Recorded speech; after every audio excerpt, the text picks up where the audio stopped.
Ugh. Doug Ford is in my crosshairs this week. When he's not busy playing Captain Canada, a role no one assigned to him, by the way, his real job is being Premier of Ontario. And he sucks at that job. He sucks. There's a long history of fuck-ups with Doug as Premier of Ontario. Just look him up. You'll get the whole list. His latest thing, because he's a real friend to people with money. He's a friend to people with money and developers. Those are his peeps. So his latest thing is to muck up with the landlord-tenant agreement so that the landlords have more power to evict people and, raise the price on units at their will. Right now, the way it works is you would lease an apartment. After that lease, you give a year lease, it just rolls through. And as long as you're paying your bills, paying your rent, keeping the place in order, whatever, it just keeps going.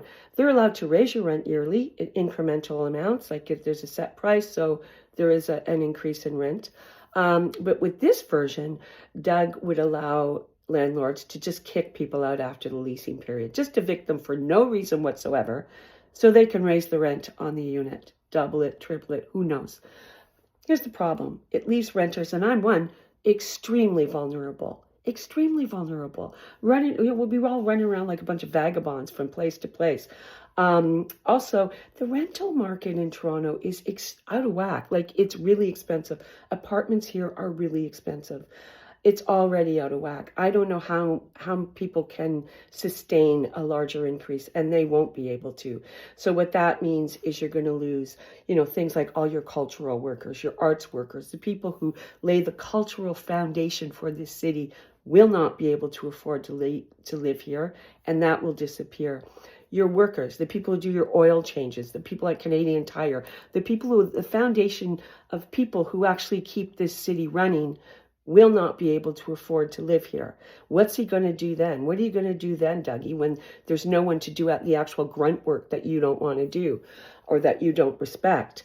It's a shambles. It's an absolute shambles. And I think it's really important that we make a lot of noise about this and stand up against him. Because the one thing about Doug, I will give him this, when he gets a lot of pushback on an issue, he often backs off. He will often back off.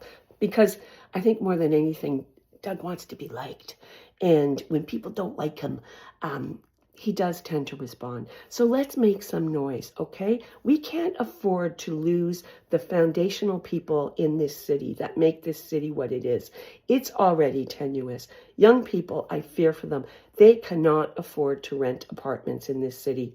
They absolutely, for most young people, it's out of reach. So this has got to change. It can't get worse. It's got to get better. And unfortunately, with Doug, all of his tendencies tend to go to making things worse.